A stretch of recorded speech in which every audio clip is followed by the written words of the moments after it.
just like that, I'm back myself, Big Cam. You know the vibes. Man's back at Imperial Wharf in Fulham, West London. You know the vibes. First of all, I want to say a big shout out to anyone that looked into the last video where I was talking about my Black British experience as a millennial in 2024. Today, I think I wanted to double down on talking about the experience of a black guy, but I wanted to come at the lens of black guys on the dating market. Yeah, that's what we'll go with. Now, for me, this one's interesting because, like I said, I've seen the narrative online that certain guys go for certain girls, and if you're a dark-skinned guy, you must have trauma, that's why you're going with light-skinned girls. And if you're a guy that used to be a nerd in school, now you want to be cool, so you do this, and blah, blah, blah, blah, blah, blah, blah, blah. Let me tell you how I personally navigated the dating market, or just navigated life in general, fighting against being that stereotypical black guy. So let's address most of the basic stereotypes. You're a black guy, so you must have multiple baby mums. You're a black guy, so you must do street stuff. You're a black guy, so you must be from the hood. You're a black guy, so you must have went jail, or you must have some family member that's in jail currently, or you must be fighting a case. You're a black guy, so you cheat on your girl every single day of your life. You're a black guy, so you're not in shape. Or you're a black guy, so you're like the most in shape guy that's ever lived on planet Earth. You're a black guy, so you must have the maddest thing downstairs. All of these stereotypes, yeah? Oh, and another one. You're a black guy, so you don't stay up to date with geopolitics or politics in general. Like, what? First thing I did, I decided to assume that no matter where I am, I have a personal responsibility, not to black people as a whole, but I got a personal responsibility to carry myself in a certain way that anyone that comes across me has to leave with the thought of, do you know what? He's a decent fella, you know? Now, obviously, they're going to say he's a decent fella, he's a decent guy, but subconsciously, they're going to think he's a decent black guy. But that's not necessarily my focus. I'm just focusing on being a decent guy. So that's number one. Now, I've spoken about this on the pod, but I guess I'll relay this story or my origin story in a way just for the context, yeah. As I said, grew up in the area of South London, there was gangs and stuff, blah, blah, blah, blah, blah. Now, my big brother, he was a footballer. For the Americans, he was a soccer player, yeah. What that means in the hood or the ends is you get a pass. No one's really going to trouble you because you're probably going to be one of the ones from the ends to make it. And when you're on TV, people can say, yo, hey, you know that's Rick, fam. Hey, mad thing. Yeah, that's my brethren, you know. We was in Arsenal Academy, right there, but obviously I injured my knee and that's all, you know. But yeah, that's why you get a pass when you kick ball in the hood. I'd imagine it's exactly the same for youths that are basketballers in America or Canada or whatever else. But what that did for me is that allowed me, I guess, a half pass to say, bruh, I'm not necessarily gang-tied with no one. So I don't have the same loyalties, I guess, to the ends or to a certain area that some other guys might have.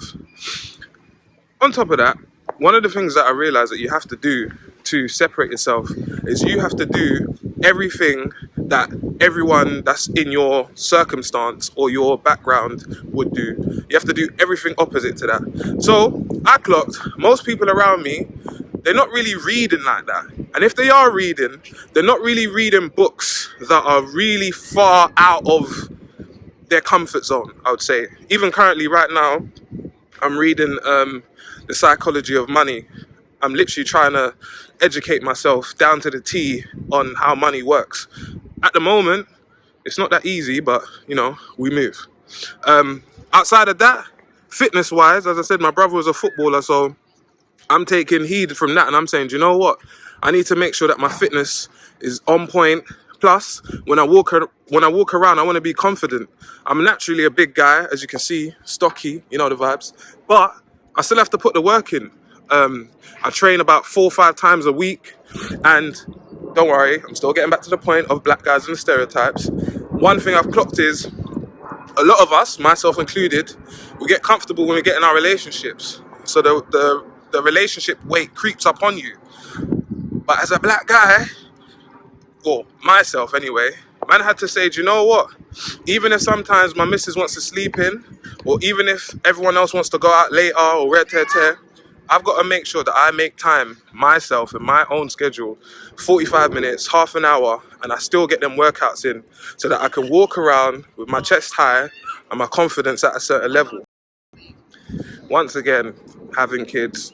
Bro, do you know how many people I've spoken to and they're like, "Rah, why haven't you got kids yet? Why haven't you got kids yet?" This is what I'm talking about when I say doing things that a lot of people around you are doing is not going to help you if you want to separate yourself and elevate to a different level.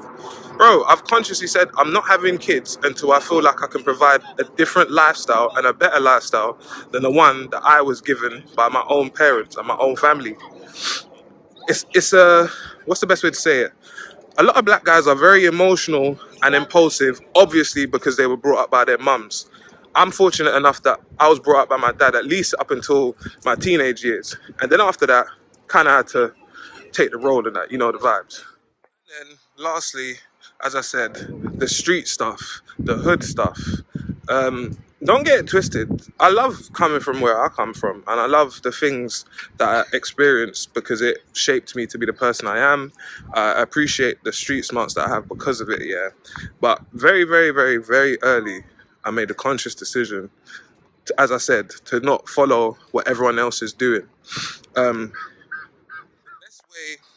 the best way to explain this is I made a decision early on in life that my want to be great is gonna have to be bigger than my fear of failing. So because I want to be a certain level of guy, because I want when I leave a room, the people in there, regardless of what race or wherever they come from, I want them to be able to say, "Rah, as I said, rah, that guy's a top guy and he's black. And do you know where he's from?" Because I think that way, I'm gonna have to make decisions every moment of my life. Is it a lot of pressure? Yes. Do I embrace it? Yes. Have I experienced good things because of it? Yes. But what happens is this, and this is the bit that no one, well, I say no one, but really it's the gal them. They don't really want me to talk about this, but I'm going to talk about it anyway. What happens is when you're a black guy, because you're making all of these changes, people will try and do this thing where they'll be like, "Oh, well, he ain't sleeping around with loads of girls. He must be gay. He's not had kids yet. He must be gay.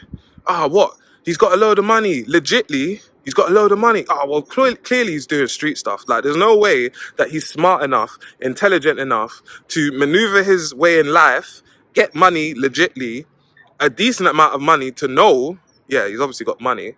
There's no way he could have done that with his brain or his physical capabilities. He must have done some dirty street stuff, slimed out someone. He must have, because in their brain, that is all you are capable of doing as a black guy, fam. Stupid, but that's how a lot of us think. And what happens is, and this is what I've almost got sucked into debating about in the comments of the last video.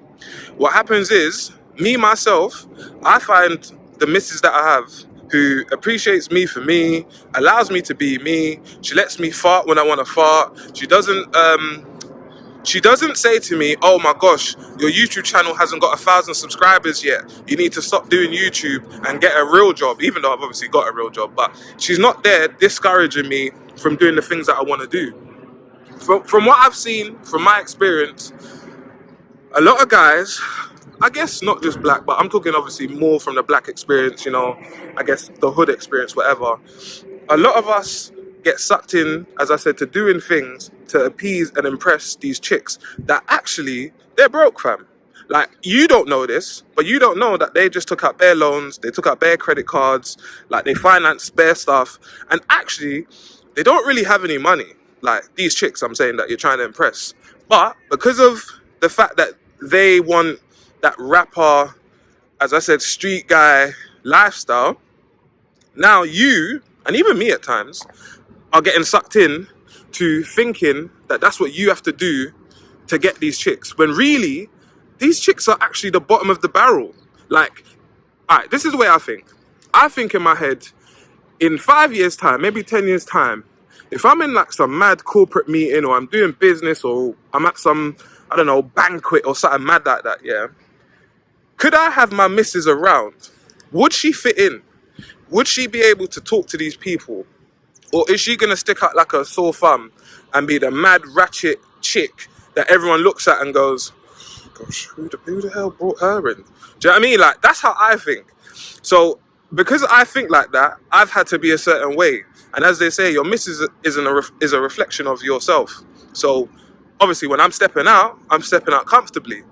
But the point I'm trying to make is, the example that many people, like Twitter and YouTube content creators use is, sports stars, and how come when all the black guys make it and that, they always seem to have a white girl, or they always seem to have this girl, whatever. And by the way, no, I don't care about interracial. I do see like how it creates certain issues, but I don't particularly care who people want to date and that. It's never bothered me, yeah?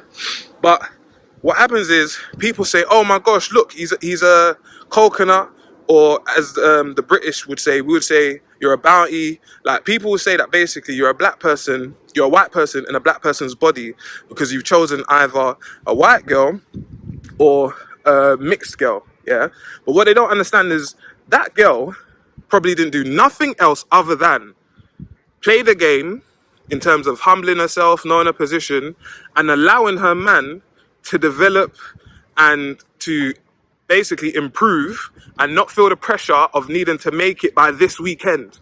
Because I guess I got to make this point as well, yeah. I had an experience probably about 12 years ago when I was 18, yeah. And there was a chick that I knew, yeah. It's funny because you're probably watching this right now. There was a chick that I knew. Basically, we were friends. I was in the friend zone, I guess. I never really had no source. It is what it is. I don't even hate it. It's all part of the learning experience. Anyway, from my perspective, I thought she was a virgin. She said she was a virgin. We was cool. We were friends. But you know when you're kind of in that purgatory zone where you feel like you might go out and you might get together, but you don't want to force it because you just want to let things happen naturally. Anyway, one day she popped up and she was like, I can't meet up with you because I'm pregnant and I know you're going to judge me, blah, blah, blah, blah, blah. Why am I bringing up this story? I'm bringing up this story because... Why am I bringing up this story? Because a lot of girls will have this perception that they try and show you. And while they have that perception, they'll also have this archetype of a character that you should be, yeah? And for me, when that stuff happened, it started off, I guess, my villain arc of realizing, do you know what? I can't be hanging on to what anyone says about me in terms of the stereotypes, also believing people when they say, oh yeah, I'm this type of person, all of that. Dash it out the window. My advice to any black guy, I guess, focusing on self-improvement, just focus on being as well-rounded as possible, learning as much information as possible, learning about things that no one, not even yourself, would even expect you to learn about. Because what that done for me is that made me not even be angry at a lot of people. More time I understand when people are commenting certain things, like I've had people try and comment certain sly digs about me choosing my missus and her skin tone and blah, blah, blah. But because I overstand myself, I don't get upset. I understand that they're living in their own hell. So all they can do is comment behind the screen, behind a picture that's not even real. Whereas me, I've got over 200 and whatever videos of my big black face, my gap tooth, my white teeth, ish. And you get me? I'm just out here, bro. I don't know, man. That's just the way I see stuff, bro. Just as I keep saying, don't let people box you in. Do what you gotta do. And fuck that black guy typical stereotype, bro. You're more than that. And there's more to the ends. Wow.